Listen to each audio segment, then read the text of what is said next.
In this video, I'm going to be demonstrating the basics of Big Stitch Hand Quilting. Let's start off with the actual materials that you use.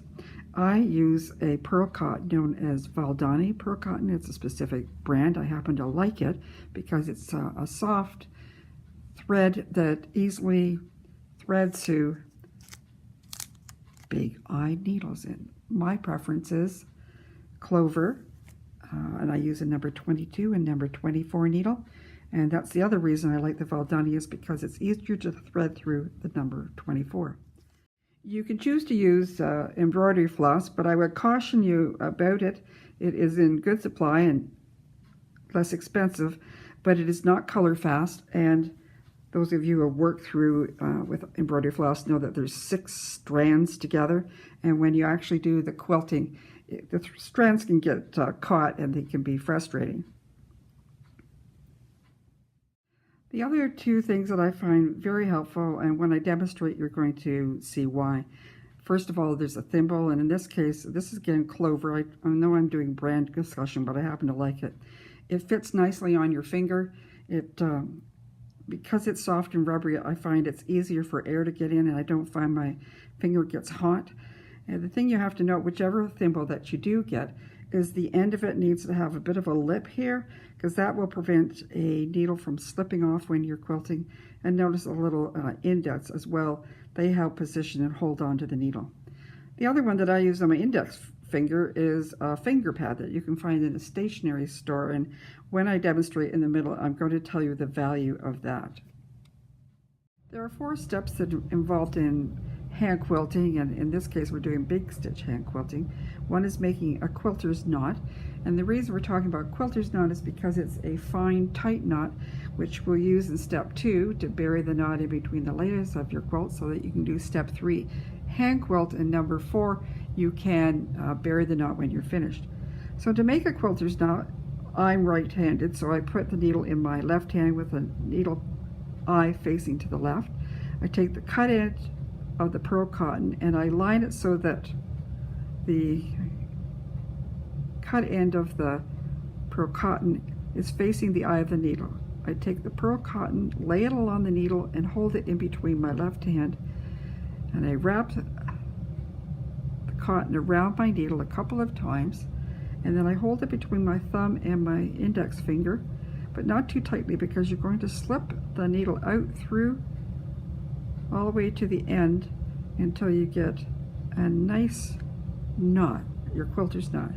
Now if you find that you maybe did it 3 times or it's not tight enough, you can stroke the end of the needle to make it, not the end of the needle, the end of the knot, to make it tighter and easier to bury into your quilt.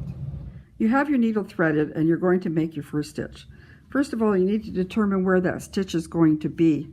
And let's say it's going to be right here. And I use my thumb to hold that spot, but put your needle in maybe 1/2 inch, a little bit more, away from where you want to start, and push your needle through, going through just the top and the batting layers, because you don't want to have your knot showing on the back.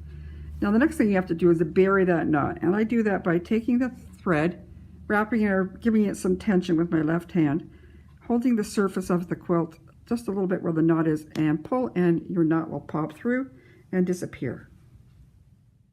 Once you have the knot buried, you're going to start the actual stitching. And remember I talked about the 2 things that I use?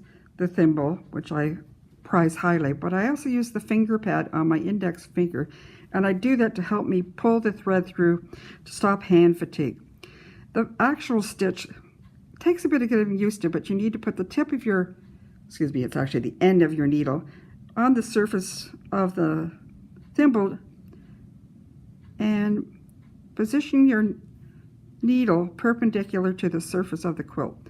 I've got my left hand just underneath because it's going to give me the indication I've pierced all 3 layers of the quilt. That takes a bit of getting used to manage not to push too hard, because you have to be gentle.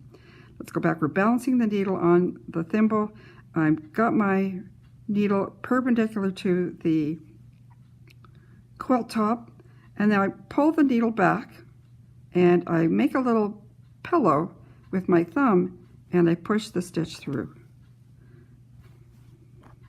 the length of that stitch is determined on how well you manage to do what we call the rocking thing. It's the mystery, I'm sure, if you've never hand quilted, you are dying to know about. So let's repeat this. Your needle is perpendicular to the surface of the quilt. Pull your needle back, use your thumb to make a little pillow, and come right through. Now again, I want to reinforce why I'm using that finger pad, because if you find when you're doing it without it that there's a lot of tension that you need to put on the needle to pull it through. I'm just doing a few more stitches to show you. And in the beginning, your stitches may not be regular in length or spacing, not to worry. Over time, or desire, they will get more even in size. And that's the basics of actually doing the hand quilting. So we've actually done a few stitches, and the next one is to finish off your stitch. What I do, and everyone has a different approach to this, but here's what I do. I lay the thread on the surface of the quilt. I take my needle and just go underneath that thread till you get a little V happening, and then I put my finger on top of that V and pull, because what you're trying to do is get the knot right at the surface of the quilt. And if all goes well, I'm going to be able to do this. You should be able to see there's a little hole where I came through and put my needle back through there and come out about 1/2 inch away, and the same thing. Wrap it around, hold the surface of your quilt, and pop it through. Again, when you're going to trim it off, you are going to probably have to stroke everything to make it disappear.